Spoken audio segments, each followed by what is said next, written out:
Hi friends, welcome to our channel Success Learn with Mala. இது வரைக்கும் நம்மளுடைய சேனலை சப்ஸ்கிரைப் பண்ணாதவங்க சப்ஸ்கிரைப் பண்ணுங்க. அப்பதான் நான் போடுற வீடியோ உங்களுக்கு அடுத்தது வரும். இந்த சேனல்ல நம்ம 10th இங்கிலீஷ் புக்ல இருக்கிற ப்ரோஸ் போயம் சப்ளிமெண்ட்ரி ரீடர் தென் அதுக்கான question and answer grammar exercise இது எல்லாத்த பற்றி வீடியோவை அப்லோட் பண்ணிகிட்ருக்கோம். இது வரைக்கும் நம்மளுடைய சேனலை சப்ஸ்கிரைப் பண்ணாதவங்க சப்ஸ்கிரைப் பண்ணுங்கள். இந்த வீடியோவில் பார்த்தீங்க அப்படின்னா 10th இங்கிலீஷ் யூனிட் 7ல் the house on Elm Street அப்படின்னு ஒரு போயம் கொடுத்துருக்காங்க. அந்த போயமை தான் நாம் இப்போ இந்த வீடியோவில் பார்க்க போகிறோம். இந்த போயமை யார் ரைட் பண்ணாங்க அப்படின்னு பார்த்தீங்கன்னா நெடியா புஷ் அப்படின்றவங்க தான் ரைட் பண்ணாங்க. ஓகே, அவங்க எந்த மாதிரி விஷயத்தை இந்த போயமில் நம்மக்கிட்ட ஷேர் பண்ணிக்கிறாங்க அப்படின்னு பார்க்கலாம். த house on Elm street poem unit 7 10th English book. இந்த போயமை ரைட் பண்ணவங்க நெடியா புஷ் அப்படின்றவங்க தான் ரைட் பண்ணியிருக்காங்க. இந்த போயம் பார்த்தீங்க அப்படின்னா ஒரு ஹாரர் போயம். 1984 ஒரு மூவி வந்துச்சு, இங்கிலீஷ் மூவி. அது வந்து பார்த்திங்கன்னா ஒரு ஹாரர் மூவி. அந்த மூவியோட நேம் பார்த்தீங்க அப்படின்னா a nightmare on Elm Street அப்படின்னு இருந்துச்சு. அந்த மூவி அந்த பீரியடில் ரொம்பவே ஃபேமஸாக இருந்துச்சு. அது மட்டும் இல்லாமல் அந்த அளவுக்கு ஒரு பெஸ்ட்டான ஒரு மூவி இன்ன வரைக்குமே இல்லை அப்படின்னு சொல்லலாம். அந்த மாதிரி ஒரு பெஸ்ட் மூவி அந்த மூவி, ஒரு ஃபேமஸ் மூவியும். ஸோ அதை பேஸ் பண்ணி கூட இந்த ஹவுஸ் ஆன் எல்ம் ஸ்ட்ரீட் அப்படின்ற டாபிக் நமக்கு வந்திருக்கலாம் அப்படின்னு சொல்கிறாங்க. ஸோ இந்த போயமை ரைட் பண்ணவங்க நடியா புஷ் அப்படின்றவங்க. இந்த போயம் ஒரு ஹாரர் போயம். ஓகே, நடியா புஷ்ன்றவங்க இந்த போயம் மூலயமா என்ன ஒரு விஷயத்தை அவங்க ஷேர் பண்ணுறாங்க அப்படி நம்மக்கிட்ட அப்படின்னு பார்க்கலாம். It's set alone. What happened that there is still today unknown. It is a very mysterious place, and inside you can tell it has a ton of space. But at the same time it is bare to the bone. It's set alone. அதாவது இங்கே picture காமிச்சிருக்காங்க இல்லையா, வீடு. அந்த வீடு வந்து இங்கே அந்த இட் அப்படின்றது இந்த வீடை தான் மென்ஷன் பண்ணுறாங்க. தனியாக இருக்குது, யாருமே அந்த வீட்டுக்கு போகிறது கிடையாது, வர்றது கிடையாது. அந்த வீடு வந்து தனியாக இருக்குது அப்படின்னு சொல்கிறாங்க. What happen there is still today unknown. யாருக்குமே தெரியாது இன்ன வரைக்குமே அந்த வீட்டில் என்ன நடக்குது, யாரெல்லாம் இருக்கிறாங்களா இல்லையா அப்படின்னு யாருக்குமே தெரியாது. It is a very mysterious place. அது வந்து ஒரு மர்மமான ஒரு பிளேஸாக தான் இன்ன வரைக்குமே கருதப்படுது. And inside you can tell it has a ton of space. அது வந்து பார்த்தீங்க அப்படின்னா ரொம்ப பெரிய வீடு, உள்ளெல்லாம் அவ்வளோ ஸ்பேஸ் இருக்குன்னு நினைக்கிறேன், ஏன்னா அந்தளவு பெரிய வீடாக இருக்குது. But at the same time it is பேர் டு த போன். உள்ளெல்லாம் எதுவுமே பொருட்கள் இல்லாமல் ஒரு விசாலமாக இருக்குன்னு சொல்லுவாங்க இல்லையா வீடு பார்க்குறதுக்கு, அந்த மாதிரி இருக்குது அந்த வீடு அப்படின்னு சொல்கிறாங்க. At night the house seems to be alive. Light flicker on and off. I am often tempted to go to the house to just take a look and see what it is really about. But fear takes over me. Second ஸ்டான்ஸாவில் என்ன சொல்கிறாங்கன்னு பாருங்கள். At night the house seems to be alive. Night டைமில் பார்த்தீங்க அப்படின்னா அந்த வீடுக்கு ஏதோ ஒரு உயிர்ப்பு தன்மை பெற்ற மாதிரி பிரைட்டாக இருக்குமாம். Light flicker on and off.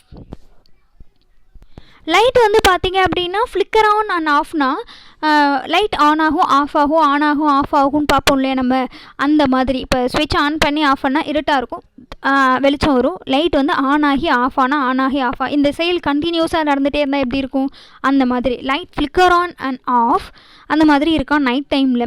I am often tempted to go to the house. எனக்கு அந்த வீட்டுக்குள்ளே போகணுன்னு ஒரு ஆசையாகவே இருக்கும். To just take a look and see what it is really about. Just போயிட்டு அங்கே என்ன தான் அப்படி நடக்குது அதை நான் பார்க்கணுன்னு எனக்கு தோணுது அப்படின்னு ஆத்தர் சொல்கிறாங்க.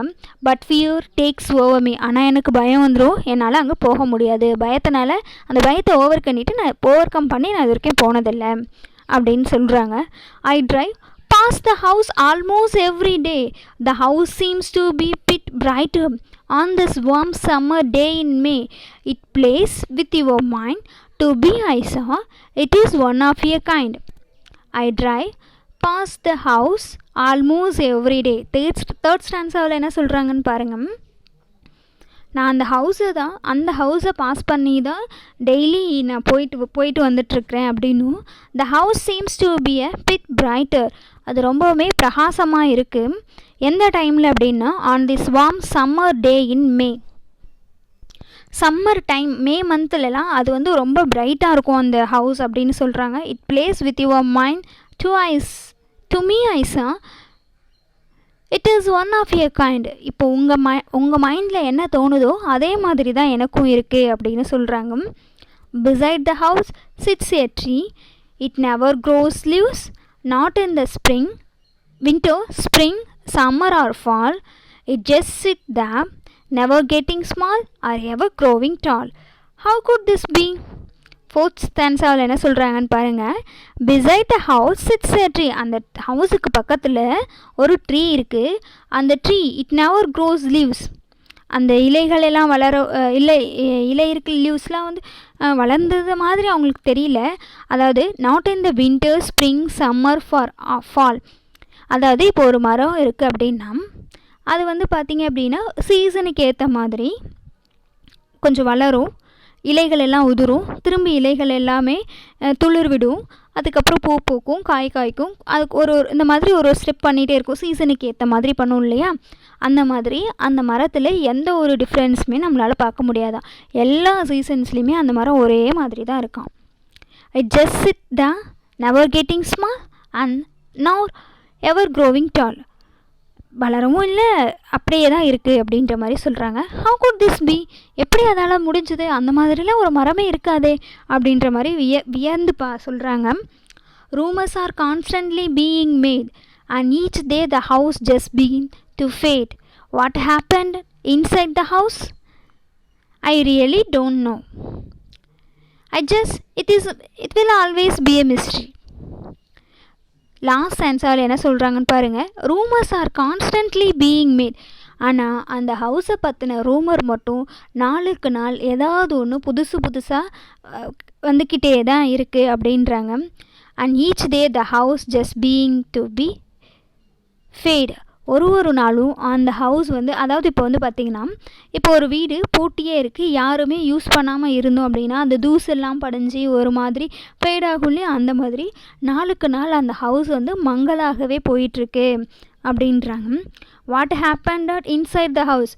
அது உள்ளே என்ன நடக்குதுன்னு ஐ ரியலி டோன்ட் நவ். உண்மையாலுமே அது உள்ளே என்ன தான் அந்த ஹவுஸ்குள்ளே இருக்குன்னு எனக்கு தெரியாது அப்படின்னும்.